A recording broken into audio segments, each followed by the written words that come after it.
morning, Falcons. Today is Tuesday, April 29th. I am Lila Martin. And I'm Brooklyn Rago. Today's weather. Today there will be a good chance of thunderstorms in the afternoon. There's a potential for severe storms. There will be a high around 80 and a low of 54. National Zipper Day commemorates April 29, 1913, when a patent for the modern zipper was issued. The day celebrates something we often do not think about and may automatically take for granted.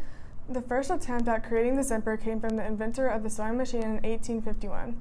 Elias Howe received a patent for automatic continuous clothing closure. However, Howe never marked this invention and missed the recognition he could have received.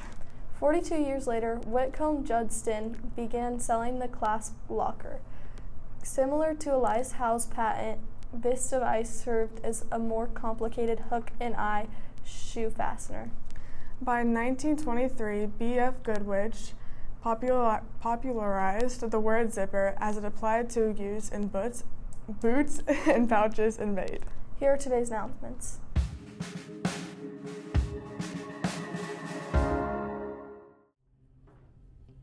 Hi, Falcons. I know that you guys have been earning feathers all year, but we heard from you that you were wanting to get some more options in the feather store. You spoke and we listened. So when you earn your feathers, when you go to check out, there are some new fabulous prizes that are available, such as reading the announcements during SOAR. You can earn free chips or a cookie from the cafeteria. This is a big one, being a spring pep rally participant. And once our weather breaks, you can earn lunch outside with a staff member of your choosing, of course pending their availability and weather permitting. So, stay tuned for exciting announcements, and there will be a double feather day, which will be happening on February 24th. So stay tuned to the announcements and be looking to earn those feathers for excellent behavior and demonstrating those wing traits. That's every day and monthly. So stay tuned and make sure that you keep earning those feathers to keep earning these prizes. Thank you, Falcons, and continue to soar. Feathers can be redeemed for any of the prizes shown. Prizes can range from 1 feather up to 50 feathers. If you would like to know the total number of feathers in your account, email Miss Nader at the front office. Any staff member can give out a feather. Feathers can be earned for helpful behavior in the class, being kind or respectful to another student, or doing exceptional work in class. A feather can be awarded for behavior that shows your Falcon trait. Any staff member can nominate you for a feather, or you can get a feather from a sub that counts as 5 feathers. As you can see, the process of redeeming a feather is quick and easy. Literally anybody can do it in less than 60 seconds. Hopefully, you'll be redeeming a ton of these feathers. The Feather Redemption Store posters are all around the school. You can mainly look for them in the hall or in the cafeteria. Once you scan the QR code, you will complete the form by checking the house you are in and your name. From there, choose the prize you would like to receive and then submit the form. Once the form has been completed, Mrs. Nader will receive your request, complete the order, and place your prize in an envelope. The prizes are usually delivered on a Friday, so please be patient, Falcons. We hope to see you get a ton of feathers. Falcons, we are still looking for students who are interested in being featured as Friday Falcon Student Spotlight for the rest of the semester. We'd love to share all the interesting things you do. To be on the announcement, scan the QR code that will be on your screen. Also, if you've already filled out the form, make sure to check your school email for an email from Mr. Edney. Feel free to stop by Mr. Edney's room 150, or email him at bedney@hse.k12.in.us with any questions.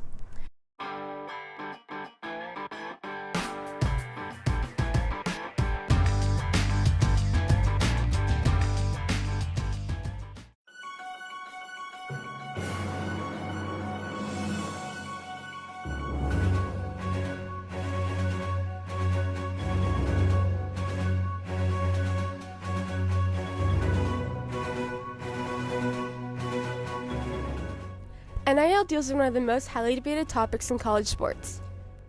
Let's dig deep on why this is one of the most highly debated topics. Many athletes that are participating in college sports are getting paid right now. Some people think that they should be getting paid, and some people don't. Here are the pros and cons about NIL deals in college sports. NIL stands for name, image, likeness. There have been many people who have expressed concern that NIL could end up being unfair, featuring only the best colleges as well as being unfair to women. From ESPN.com, the article states, critics of NIL predicted that only the top 1% of athletes would make any money. It was said that the star quarterback would benefit, while the lineman blocking for him would be penniless, and upset at the disparity, which of course isn't true. It was said early on that NIL would be unfair to female athletes and actually hurt women's sports. But women have thrived in the NIL space, not only earning money but gaining popularity. Women have been active and creative in social media sphere. All evidence indicates that NIL has enhanced women's sports and brought more attention to it. This explains that though there might be a gap between women's and men's sports are still gaining popularity with it. It also tells that many athletes, despite not being the best at their sport, are still benefiting and earning money from NIL. While NIL is great, there are also some problems to it. There is a big distraction with the education purpose of school. An article from Sports Epiner states, the introduction of NIL shifted the environment of college sports, which are now being viewed more as a business for these athletes rather than a school. I'm Tyler Rohr from the 8th grade, and I'm here with Jack Halpin from the 8th grade. Do you think that the NIL money is shifting student athletes' education more as a business? No, because college students still have to perform academically. Okay, thank you. An article from Sports Epiner states, the introduction of NIL has shifted the environment of college sports, which are now being viewed as more of a business for these athletes rather than school. The top athletes are making more money right now than even some players in professional sports. This is crazy because they're only in their low 20s and are still learning mathematics. According to 1075 The Fan, here are the top 10 college athletes making the most money. The number 1 paid player is Arch Manning, making $6.5 million. The number 2 spot is Cooper Flagg, making $4.8 million. Number 3 is Carson Beck. He makes $4.3 million. In 4th, we have Livy Dunn making $4.1 million. In 5th place, we have Jeremiah Smith making $4 million. Number 6 is AJ DeBansta making $3.8 million. Following that is DJ Lagway, who also makes $3.8 million. At number 8 is Lenora Sellers, who makes $3.7 million. At number 9 is Garrett Newsmeyer, who makes $3.8 million. And the number 10, who most paid athlete, is Cade Klubnik, making $3.3 million. Hi, I'm Larson Theophilus, and I'm here with Ava Sullivan. from the 8th grade. Ava, as a student athlete, how do you balance school and sports? School always comes first, but I'll make time for sports if I need to. And as a student athlete, what are you planning to do with sports in the future? I'm going to continue through high school because I really enjoy it. Thank you. If you've noticed, 9 of these athletes are men. This supports the fact that there is a gap between women and men's pay rates. Another fact you may have noticed, only one of these athletes is not a football or basketball player. As the years go on, the money that the NIL brings in will keep rising, as long as things stay the same as they are now. This idea could be good or bad depending on how you look at it. My name is Larson, and I'm here with Violet Gutwein from the 8th grade. Violet. Do you think NIL deals are killing college sports? If so, why? Yes, I think they are because it's shifting players' mindsets to go to bigger schools that offer more money. Thank you. According to an article by ReachCapital.com, it states that in 2024, NIL deals reached over $1.2 billion. For 2024 through 25, it is projected to reach $1.67 billion and potentially expect football may exceed $2.5 billion by 2026 if the money keeps coming in. As one receives the largest share with 72.2% of collective NIL spending, followed by men's basketball at 21.2%. Women's sports receive much smaller portions, with women's basketball only getting 2.3% of collective spending. This again shows us that basketball and football are dominating when it comes to NIL. It could be good for college athletes to make this kind of money so they don't have to worry about their money situation in college. This could also be bad as it forces athletes to only attend schools offering the highest NIL. On the downside, when it comes to these things, bigger schools tend to overpower smaller schools when it comes to the money they bring in with NIL. From Delphic Magazine, in the past, recruiting was often based primarily on 2 advantage factors: having a competitive sports team and having the ability to provide quality education.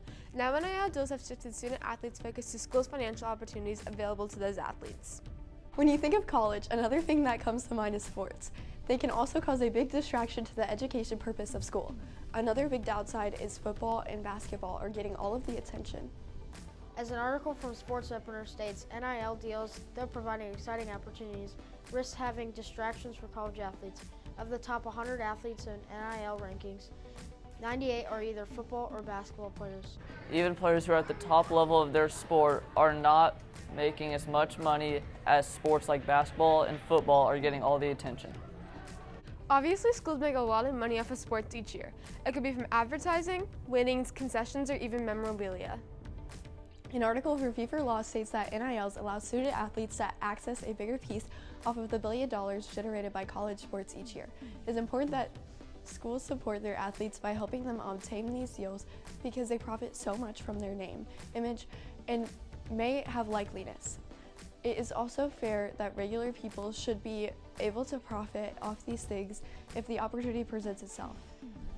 This tells us that NIL deals with athletes allow them to bring in some money, not just for the school. After all, they're the one playing, right? I'm Tyler from the 8th grade and I'm here with Mr. Collins. How you doing? Good. Do you think it's right for college athletes to be paid? Yeah, I think so. I mean, you got to understand how much the universities are making off these athletes.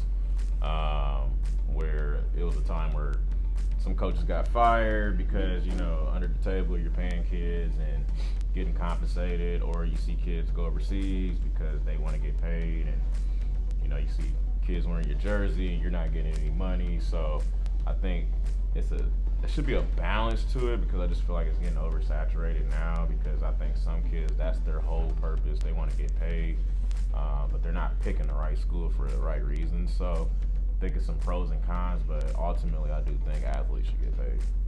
Do you think athletes that are getting paid should earn equal money? Not necessarily, just because like in professional sports, you have like, you know, LeBron James, Steph Curry's, you know, those type of players, they get paid more than their peers just because what they bring to the table. Just like with college football, like traditionally the quarterbacks that they produce are going to get paid more.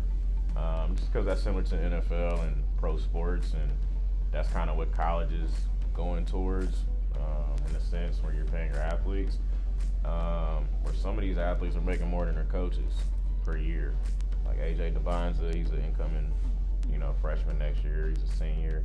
He's projected to get like $6-7 million at BYU. So that's probably more than what his coach is going to make next year. So it can create tension amongst players and jealousy, but at the same time, you know, that's just sports, and I think it should push you to be better, and I don't think everybody should be paid equally, because every player is going to bring something different to the team. Do you think it's fair that some athletes are earning more than professional athletes? It just depends. I think like if they're bringing, if they're a great athlete in college, they can get paid more. But you see like Notre Dame, one of their best players from the girls team, she elected to stay another year and go to transfer portal, then go into the WNBA because she's going to get paid more, which I can't knock, because if I'm going to get paid more in college opposed to the pros, I feel like you should take advantage of it. And if your role is different in college, like it is what it is, you know, and that's why you see some kids possibly staying longer, like Hunter Dickinson, Baycock that was at North Carolina. He's making more in college than what he'll do playing in the G League. So I think from a decision standpoint and financially, it makes a lot of sense for kids to stay in college and make that money over more than the professional. Okay, thank you. You're welcome. In conclusion, NIL will be disputed for a long time, and many people will have different opinions about it. Unfortunately, for all the people who don't like the idea of NIL, it doesn't look like it's going anywhere anytime soon. Thanks for tuning in, Falcons. Remember to be safe, optimistic, accountable, and respectful. Have a great day.